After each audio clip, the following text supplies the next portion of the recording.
माधवा कुंज बिहारी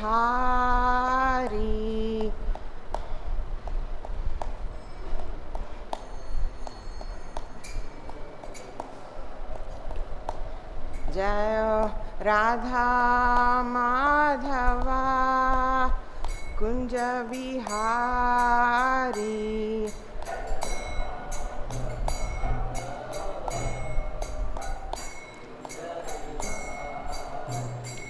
जय गोपी जन वल्लभा गिरिवरधारी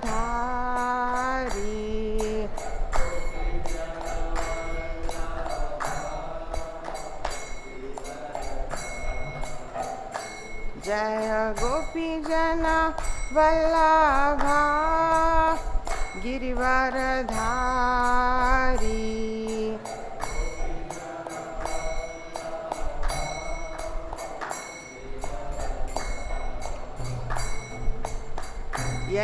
यशोदानंदन ब्रज जन रंजन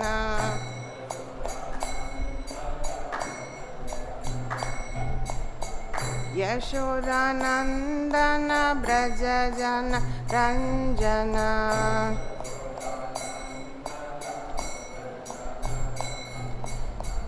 यमुना तीरावनचारी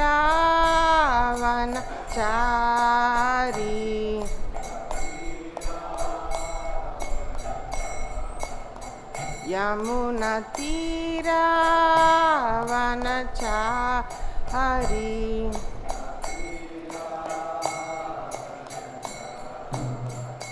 जय राधा माधवा कुंज बिहारी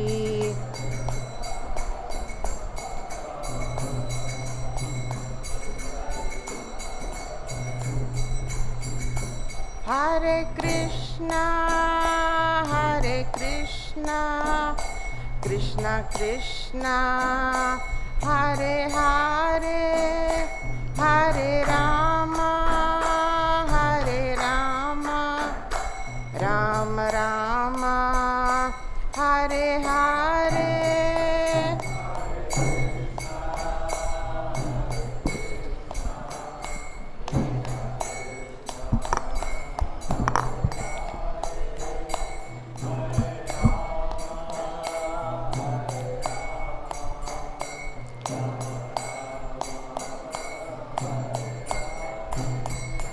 जय राधा माधव राधा माधव राधे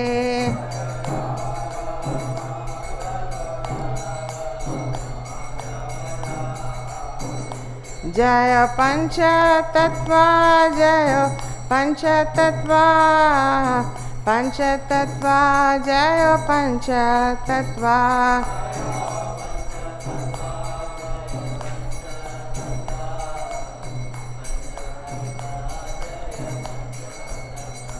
जय नरसिंहदेव जय प्रहलाद महाराज नरसिंहदेव जय प्रहलाद महाराज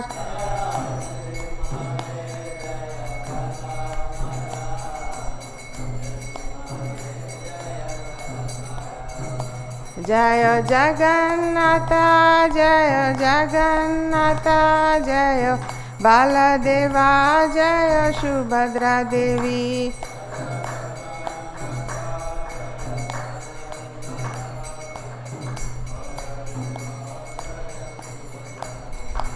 जय जय प्रभुपाद प्रभुपाद प्रभुपाद जय जय प्रभुपाद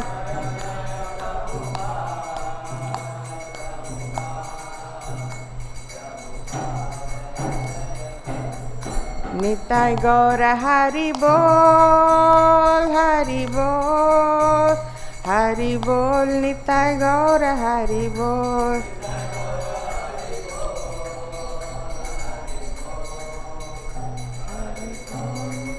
गौर हरि बोल। ओम नमो भगवते वासुदेवाय। Om Namo Bhagavate Vasudevaya. Om Namo Bhagavate Vasudevaya. We are reading from Srimad Bhagavatam, 3rd canto, chapter 20, verses 19 to 21. 21 is on the board, so I will just read verses 19 and 20. Text 19. Translation. Out of disgust, Brahma threw off the body of ignorance, and taking this opportunity, Yakṣas and Rākṣasas sprang for possession of the body, which continued to exist in the form of night. Night is the source of hunger and thirst. Text 20, translation. Overpowered by hunger and thirst, they ran to devour Brahma from all sides and cried, "Spare him not, eat him up." Purport. The representatives of the Yakṣas and Rākṣasas still exist in some countries of the world. It is understood that such uncivilized men take pleasure in killing their own grandfathers and holding a love feast by roasting the bodies. Text 21. Devastan aha samvigno mamam jakṣata-rakṣata aho me yakṣa-rakṣāṁsi prajayūyam babhuvita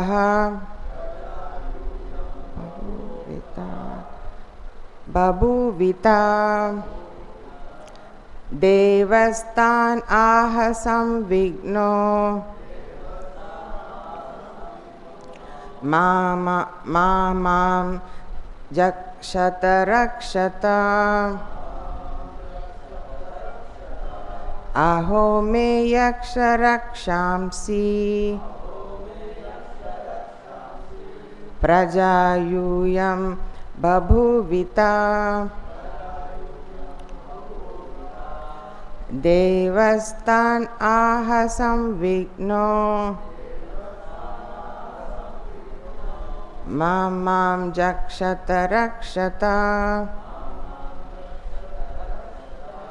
aho me yakṣa-rakṣāṁsi prajayūyam babhuvita.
Vaishnavis.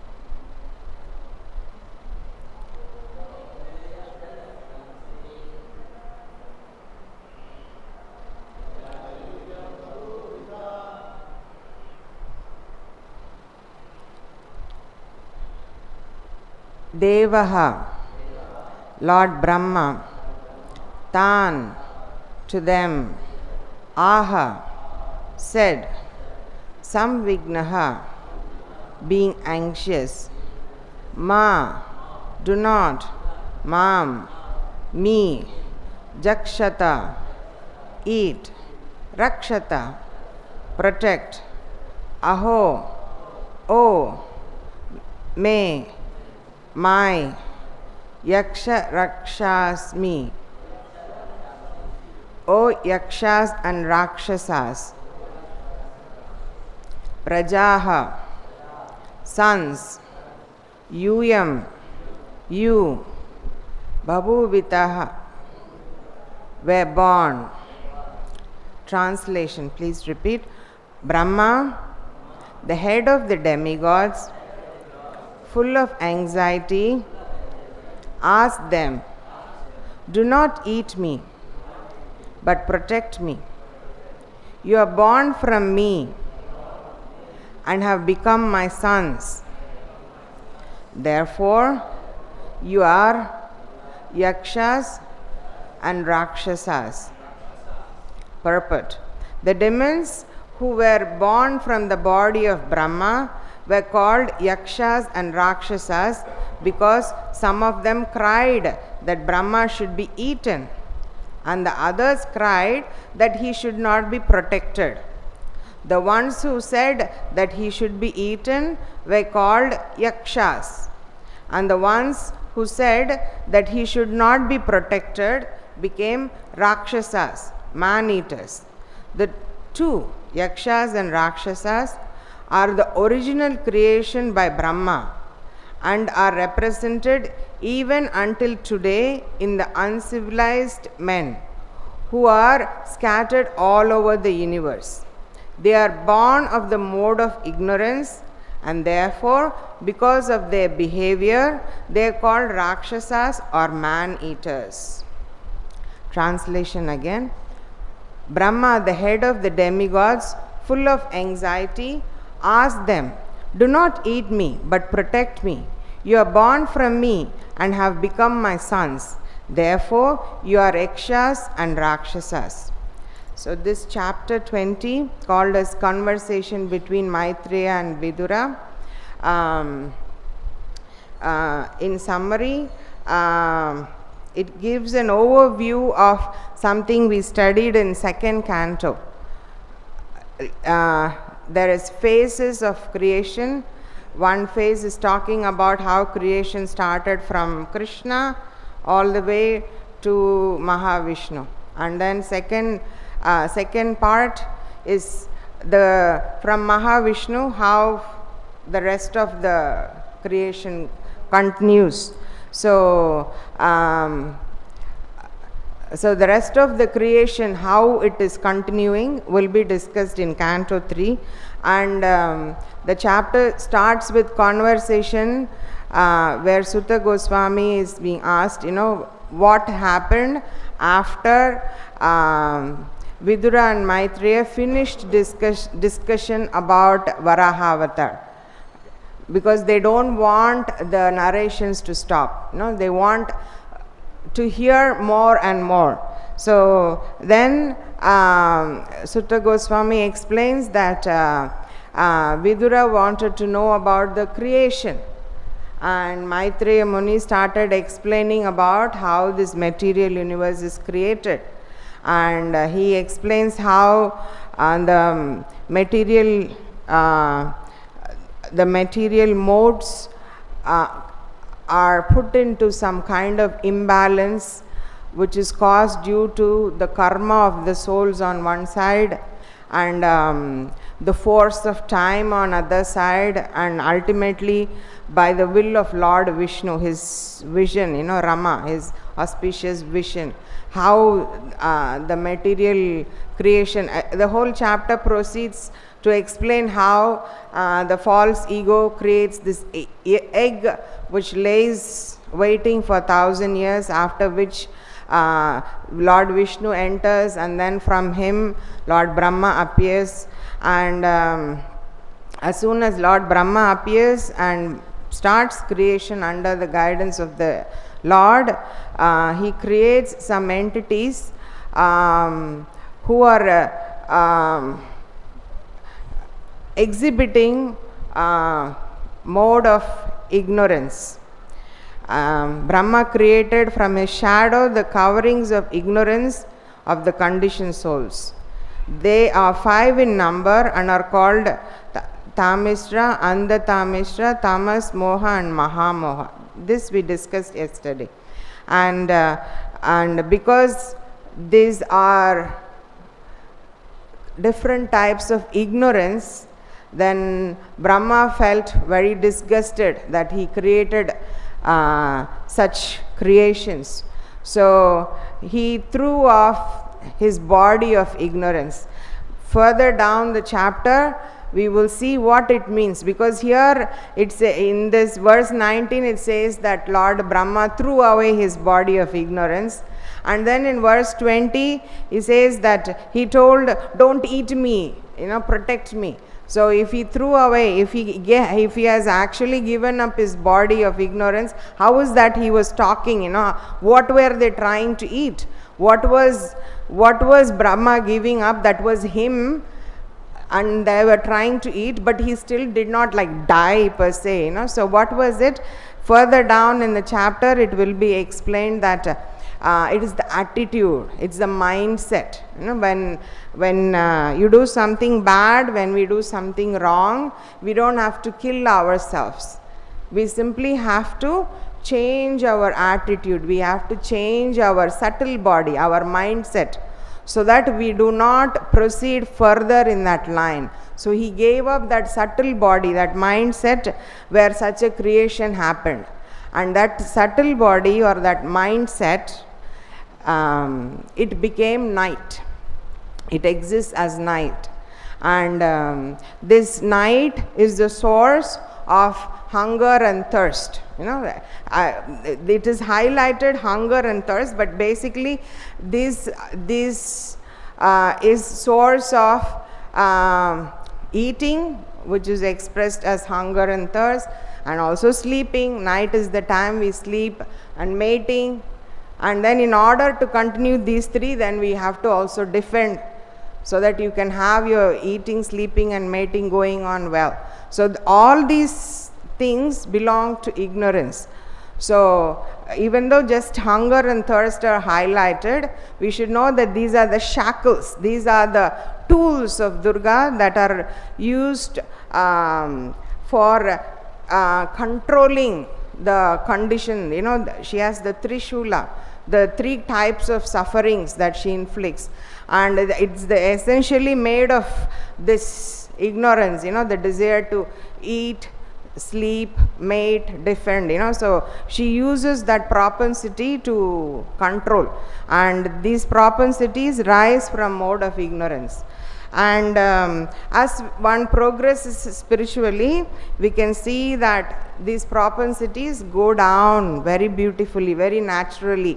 We might have seen that happening with many devotees. We might have seen personally in life of many devotees how, as they progress in life, all these requirements of body, eating, sleeping, mating, defending, it goes down so drastically. And in Bhagavatam we have countless examples, and Chaitanya Charitamrita we have the beautiful example of Raghunath Das Goswami. Is the epitome of renunciation, and we see how throughout his progress in spiritual life he was continuously showing how he was giving up entirely. As devotion grows, eating, meeting, sleeping, defending becomes very drastically down.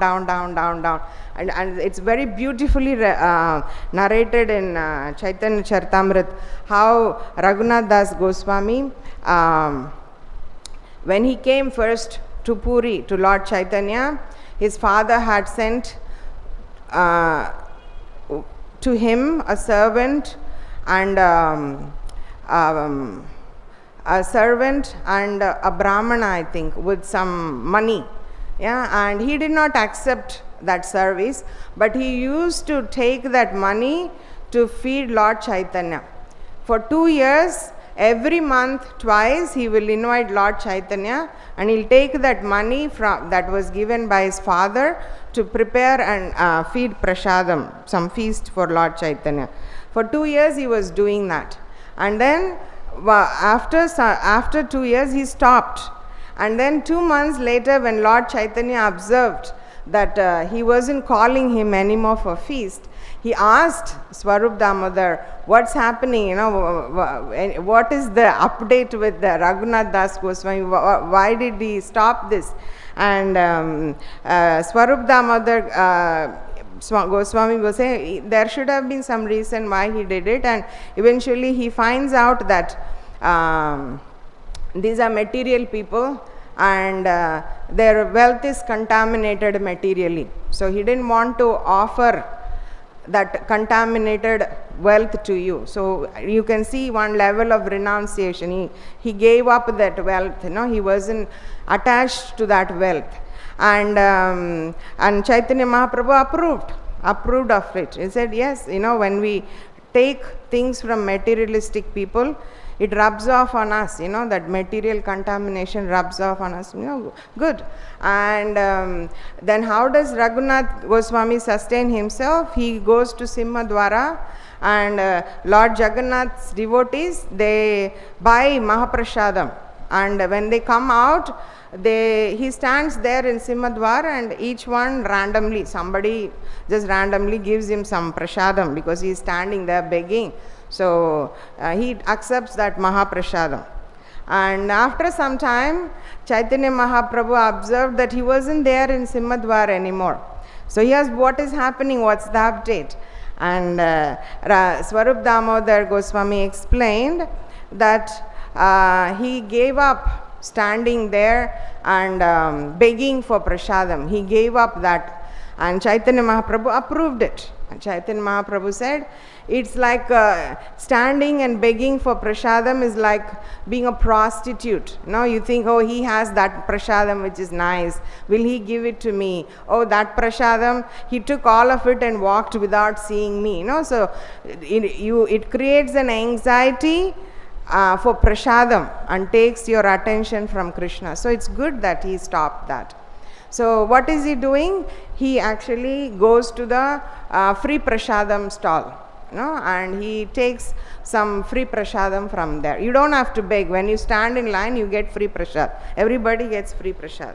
So after some time, Chaitanya Mahaprabhu sees that he is not there even. So he asks, what is the update? What is happening with Raghunath Das Goswami? And Swarup Damodar Goswami explains, he doesn't go to the charity line anymore. So where is he going? So when there is Jagannath Prasad, after people buy, what is remaining is distributed and what is remaining is given to cows. And then after some time, the food goes bad. And when the food goes bad, then even cows don't eat it. It's totally discarded. That prasad is discarded. Then Raghunath Das Goswami takes that and he washes it off. So the mushy thing, when let's say rice, like you see a grain of rice, the top part when it's rotten is mushy, but if you wash it off, the center part is still like little bit good, it's a hard part. So he will take that center bits of whatever, which is not yet rotten, and he'll add some salt to it and he'll have that. And Chaitanya Mahaprabhu was so pleased to hear the level of detachment that Raghunath Das Goswami was exhibiting. And he personally went and he acknowledged it by accepting that. Raghunath Das Goswami said, this is not suitable for consumption. But I will not give. But Chaitanya Mahaprabhu snatched and honored that prasadam that Raghunath Das Goswami was having, because it symbolizes epitome of renunciation.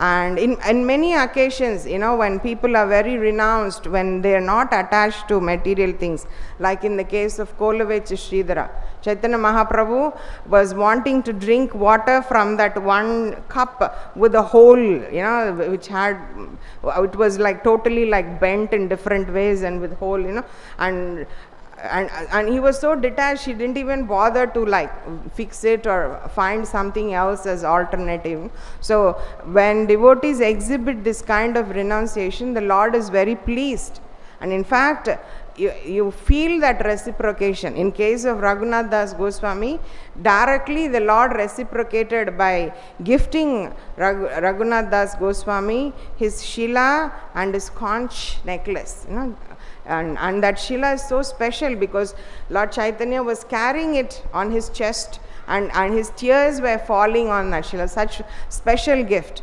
And as a token of appreciation for how Raghunath Das Goswami is growing spiritually, they happen simultaneously. Like when you eat, you don't feel hungry anymore. Similarly, when you grow spiritually, you don't feel any need to renounce, because it becomes a natural process. It is not tyaga, it's vairagya. Tyaga means you have to make an effort to give up something.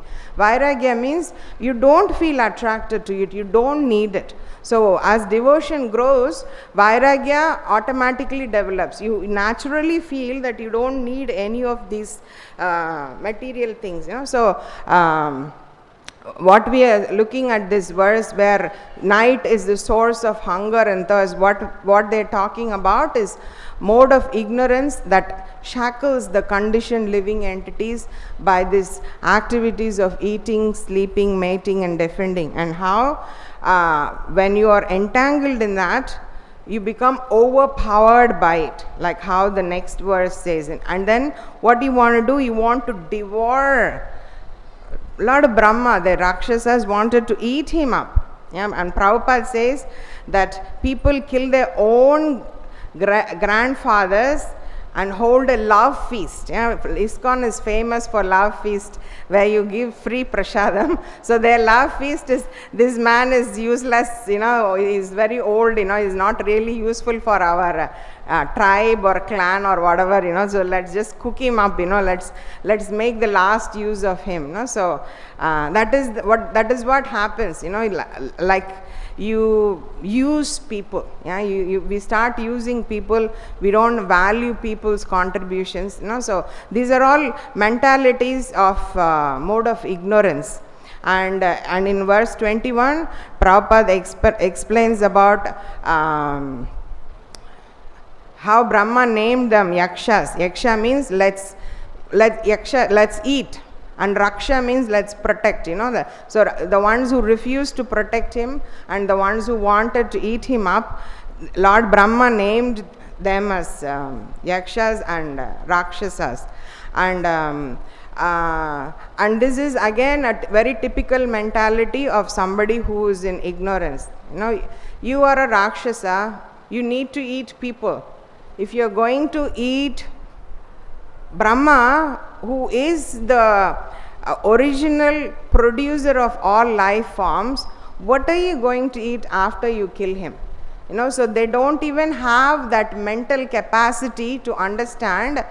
They say in Tamil we have a proverb, like you are sitting in a tree and you sit on the tip of the tree and you cut the branch, so what is going to happen is you will fall down. It is not only you're cutting the tree, it is also going to cause you to fall down, So that is a very typical foolish nature. That foolish nature comes because of that kind of mentality. And we can see that very predominant in the Mayavadis. They worship the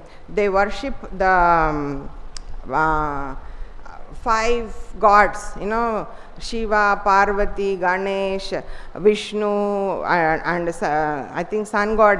They worship a whole set of gods, and after they worship and they become god, then they will kick their worship away. because now they are God. Prabhupada gives often this example of how you kick the ladder after you climb up.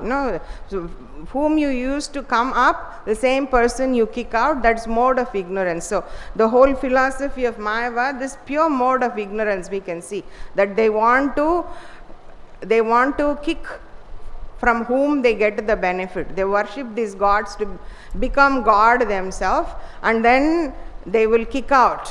I will not worship you anymore because I am equal to you. And so these are all some of the lessons we can learn from the behavior of Yakṣas and Rākṣasas towards Lord Brahmā. And I was told that this week we are celebrating books are the basis week, and every day a small book is also covered for about 10 to 15 minutes during the class. So I was given this book, Elevation to Krishna Consciousness, and I'm very grateful that this kind of focused reading activities are happening, because I don't know about others, but personally for myself, sometimes, like it becomes so routine and mechanical. Like every day you have to read one verse of Bhagavatam, one verse of Bhagavad Gita. And then you read and you read and you read, and it just doesn't register even in your head. And after some time you are actually questioning, actually did I read something today? Like you don't even remember, because it didn't go here, it just like, and the same happens with my chanting. Like, oh, did I finish my rounds? Actually I have to see my counts, because sometimes I have finished my rounds and I don't even feel like I have finished, or I feel like, oh no, I don't know what is the status, and you look at it and it's like 4 beads more or 8 beads more, and you're like, oh my God, I did not finish, because that conscious effort somehow, like it becomes so mechanical that it slips off, and it becomes like, I mean, we may put some effort, but it is so difficult when it is done alone. So I felt so grateful that we are doing it, like, oh, let's just for 1 week take some book, every day one book and read, the Path of Perfection, so many tiny books. Those are all like once upon a time books we read, and when we go back and after hearing, when we just flip through and say, whoa, yeah, I remember this, some kind of, it makes a whole practice of Krishna consciousness more alive. It was connecting me to days where I was a little bit more serious about my Krishna conscious, flipping through those pages, remembering reading those, and how I was feeling about Krishna conscious, and it all, like kind of rekindled the fire. So I am very grateful that I got the opportunity to read this book, Elevation to Krishna Consciousness. It's as with all of Srila Prabhupada's books, it's a well organized book.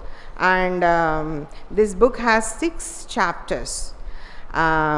Choosing human and animal lives, that's chapter 1. And hard struggle for happiness, that's chapter 2.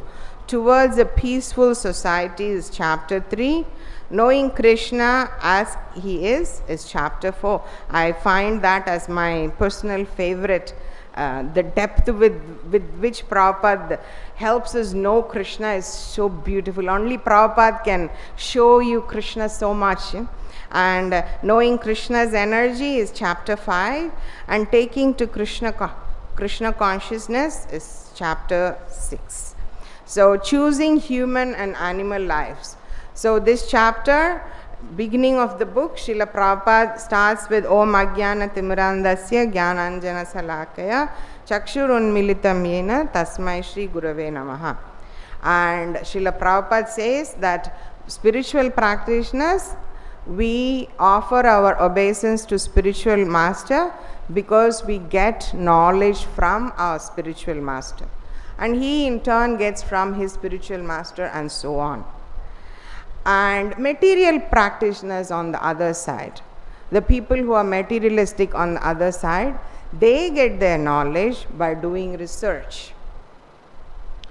And Srila Prabhupada explains how the spiritual practitioners, the way they get their knowledge is much precise than the way the material people get their knowledge by research.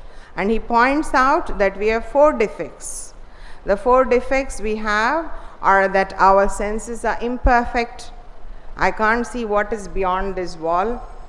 I can't hear if I am talking to someone, if somebody is sitting next to me, most of the time I can't hear what they are saying because my ear is engaged in this conversation. So even if it's close, my ears can't hear everything. So like that, all our senses are very limited. So that's the first defect. Second defect is that we make mistakes. In spite of being very limited, our senses try to bring in some information. And often that information is wrong. No, that means instead of A, we think something is B. Our sense perceives something which is A to be B. So that's a mistake. And the third error is illusion. Illusion is, Prabhupada says the word illusion or Maya means the one that which is not. So A is not even there, but I think A is there. And it's not my sense fault. I am truly perceiving it to be so. Like if you have a glass cup with water, if you drop a pencil inside, the pencil at the level of water will bend. It's a process called refraction. So why is it my eye is giving me a wrong information? No, my eye is truly giving me only that. Even if I put 500 sets, I will only see that when you put a cup, transparent cup, and you put something inside, the object will bend. The eye is not perceiving it wrongly. But is it real? No, it's not real. So this is called illusion. You see something that doesn't exist and accept it to be real. That's the third defect. And the fourth defect is our propensity to cheat. We even if we escape all of that, consciously we will do nonsense. That is why we are in the material world. Consciously we will choose to accept something that is wrong. So when we are trying to get knowledge with these propensities, like Darwin, 100% we can scientifically prove that every point he has said, we can prove how all these 4 apply to Darwin's theory. So consciously he is cheating, and we are consciously accepting it and printing it in textbook and teaching our children who do exam and in evam parampara praptam, they all tell their children and so on. But even if we escape everything, that propensity to cheat is something so predominant that our whole methodology of gaining knowledge fails. So Prabhupada points out how when you get this propensity to observe knowledge with these 4 limitations, that knowledge is going to be improper. And when we use the other method of getting knowledge using spiritual process through the spiritual master, because it's coming from Krishna, it will be 100% perfect. So people who are using the method of research to get knowledge, they will end up like animals. Animals also have only that much knowledge. They will be put in a line to be slaughtered, but they will be happily chewing. Yum, somebody put some grass. Next is my turn to be killed. They don't have that ability to think and process and what can I do to escape. So a person who simply lives like that is a person who chooses to be an animal. And a person who chooses to hear from spiritual authority is actually a person who lives a life of human. So that is what Prabhupada says in the first chapter. The second chapter is called Hard Struggle for Existence. This first chapter has so many funny incidences. Prabhupada explains, like how a group of hippies, they were, when Hare Krishna procession was going on, they met with a group of people who were taking a hog on procession. And when devotees were chanting Hare Krishna, they were all singing hog, hog, hog. And they wanted to make hog their president, and they offered obeisance to hog and wanted to accept the hog as their lord. And in some other place, they took off their clothes and went inside the dirt and mud, and they were embracing and playing with the hog. So Srila Prabhupada said, you've got human form of life, so beautiful, you're all such beautiful people coming from nice society, rich life, good, everything is good for you. But what do you use it for? Just to live with the hogs. You just want to worship hog. So like that, throughout the book, it's super good to read, because so many beautiful analogies and a lot of funny incidences. Prabhupada, Shastra Sakshus, he sees the world in the eyes of Shastra and tells you how to relate to the many incidences that are happening around. So it was very enlivening to read.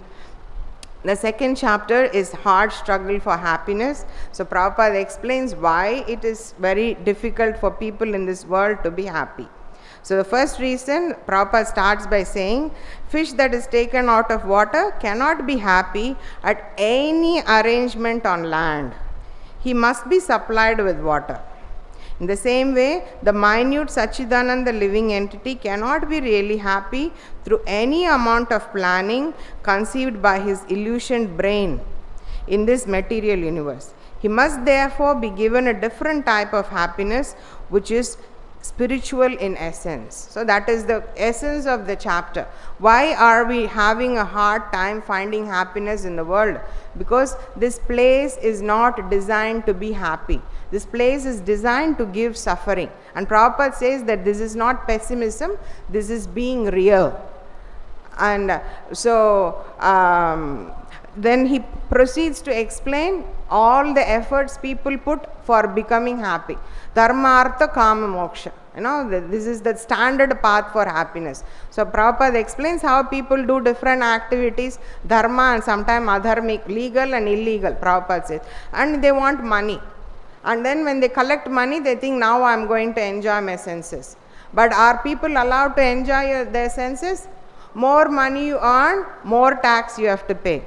And more money you earn, more you have to pay the medical practitioners, lawyers, tax collectors, societies, constitutions, so-called holy men, famines, earthquake, and many similar calamities. So all the artha you collect, it will be taken back by all these different agents, and it will leave you ultimately very unsatisfied. You will not be happy.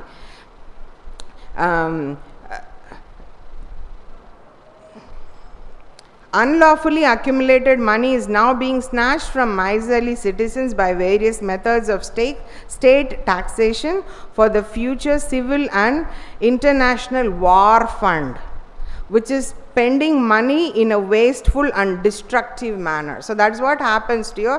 You put so much effort to get money and somebody snatches it. So you can't be happy. Then finally you feel so frustrated. So you say, what? I'm going to search for moksha. I'm going to give up this material world. And Prabhupada explains how even when somebody is searching for moksha, they can be very, very easily cheated. Very, very easily become unhappy, because when you are in material world, you are used to the variety that is in material world.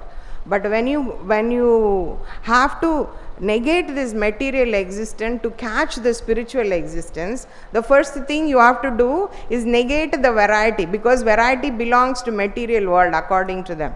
Material world has so many varieties, so spiritual world, which is the opposite, should not have variety. So they end up negating the variegatedness of spiritual world. And when you do that, you suffer. Every day same dress, every day same prasadam, every day, like every part of your life is same eternally. That's going to make you feel tortured, So then they feel even spiritually, the so-called spiritual pursuit also becomes very, very unhappy. And eventually what they will do, they will give up that and try to punah charvita charvan. You give up the material world go to so-called spiritual practice, then you come back to the material world because that is not satisfying. And then you get burnt here and you go there. So Prabhupada says this is the reason why it's very hard to find, there is a hard struggle to find happiness in the material world, because there is a lot of things that are designed in such a way that you can't get proper happiness here.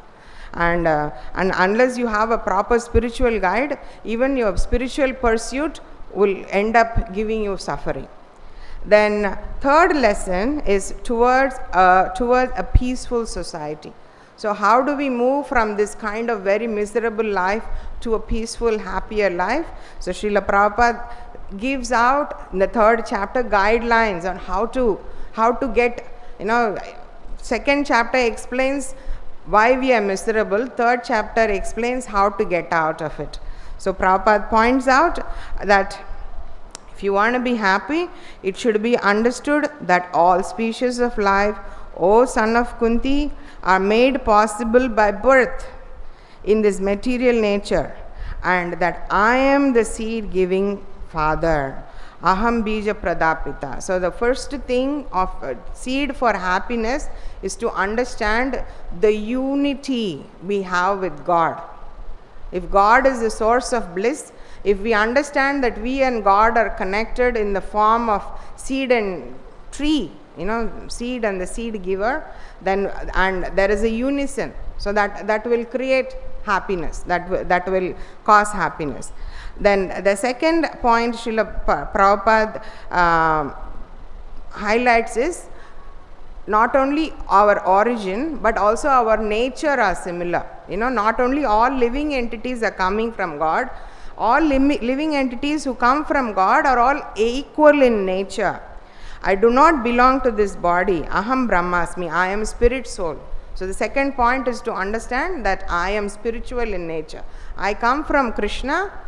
All of us come from Krishna, and Krishna, just as Krishna is spiritual, I am also spiritual. That's the second thing which will produce peace in society. And the third thing Prabhupada points out is there is 4 things that cause impure life.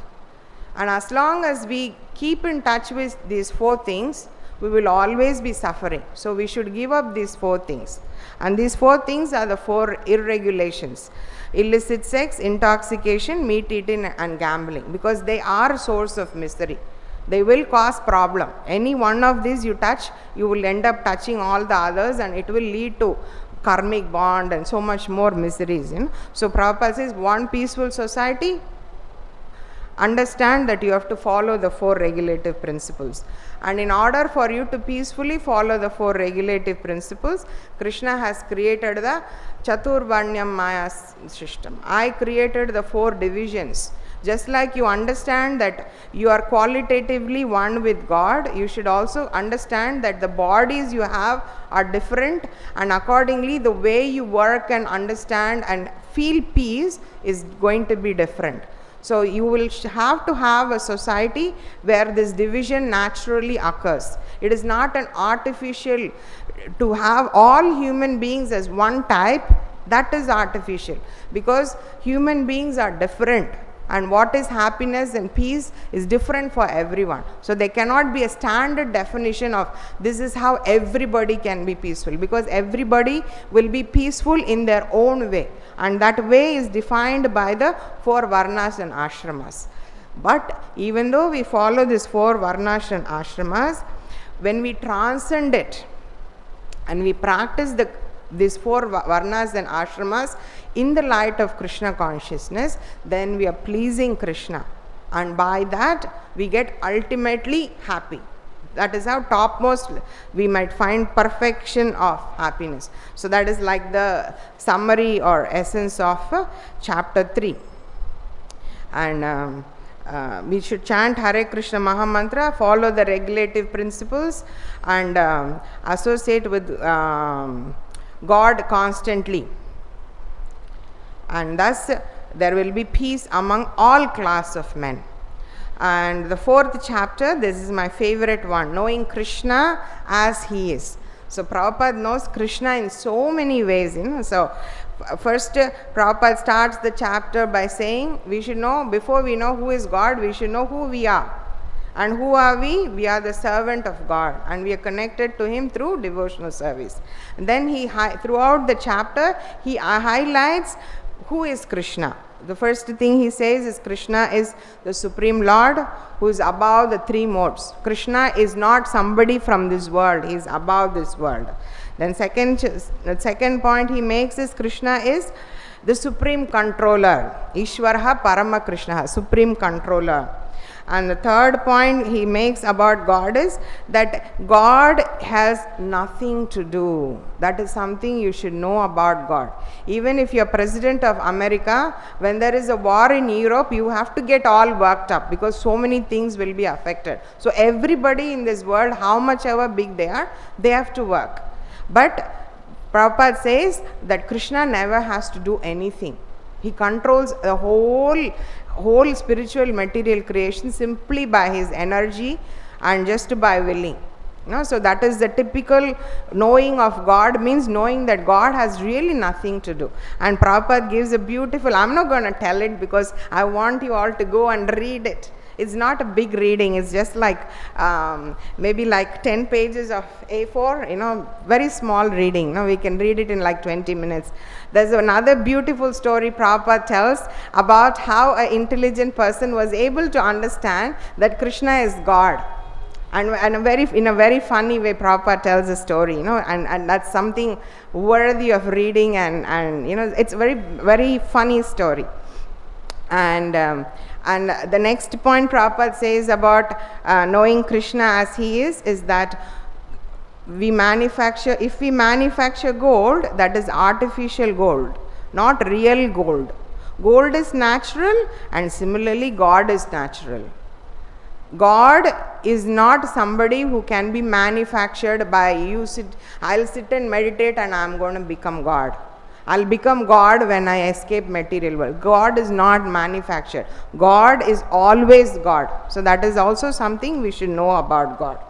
And one more thing we should know about God is Krishna is the fountainhead of Lord Shiva and the origin of Vishnu and of Brahmā and of course of all the demigods and all other living creatures. So Krishna is the source of everything. He was the first one from whom everything came. So these are all different things that we can know about God. And last point Prabhupada makes is everyone is a person and Krishna is Supreme Person. So God is a person. God is not light spread everywhere. God is actually a person, and a lot of description Prabhupada gives about how God is person and how his personal form is not material but spiritual. And then finally Srila Prabhupada concludes that chapter by saying Krishna was present on earth and so many people saw him and did not realize that he is God. So what is the advantage of seeing? So God, you want to understand who is Krishna, you don't have to tell, I will understand Krishna is God only if I see him. Because people have seen him and they have not understood he is God. So what should we do to understand who is God? How do we understand God? By seeing Krishna, we will not understand him. But by listening carefully to his teachings, we can come to the platform of understanding.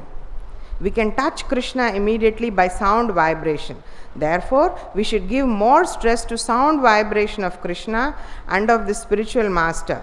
Then we will feel happy and won't feel separation. So this is how we can know God. So Prabhupada gives a huge list of who is God and how to understand God. 5th chapter, knowing Krishna's energy.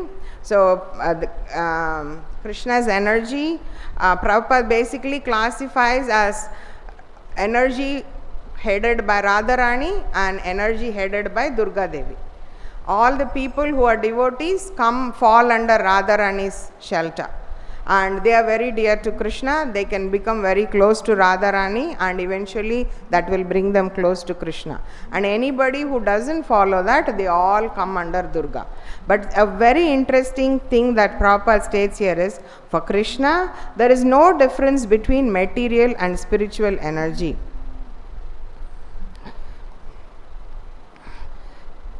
The material energy has to act to bewilder the living entity who is under the direction of Krishna.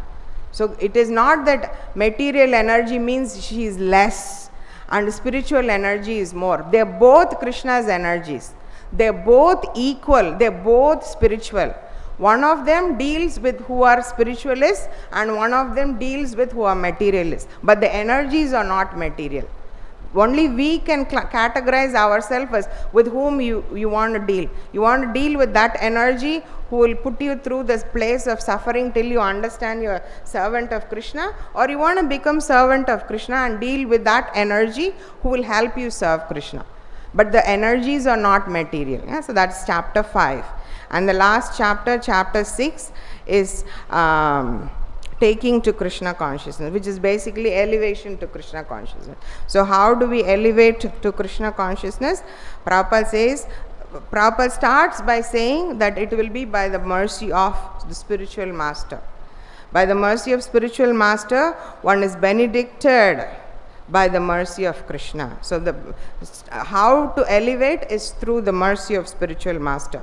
And who is bona fide spiritual master? Prabhupada explains who is bona fide, and he goes to give the characteristics of bona fide spiritual master. The one who comes in parampara, the one who doesn't concoct philosophy, who doesn't. If we want to interpret in our own way, the result will be nonsensical.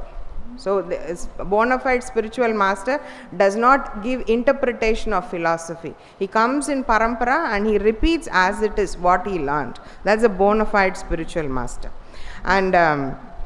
And what does the bona fide spiritual master teach us? He teaches us how to perform devotional service. Prabhupada goes lot of Bhagavad Gita here. No?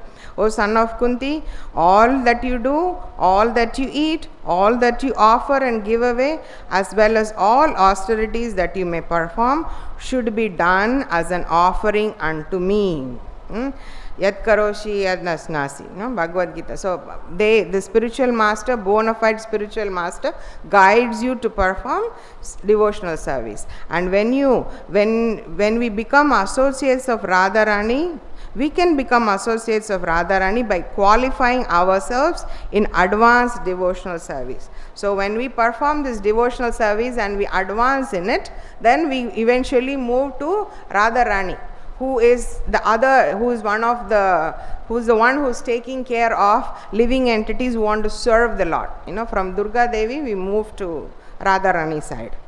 And in every intelligent man should at least experiment with Krishna consciousness. At least experiment.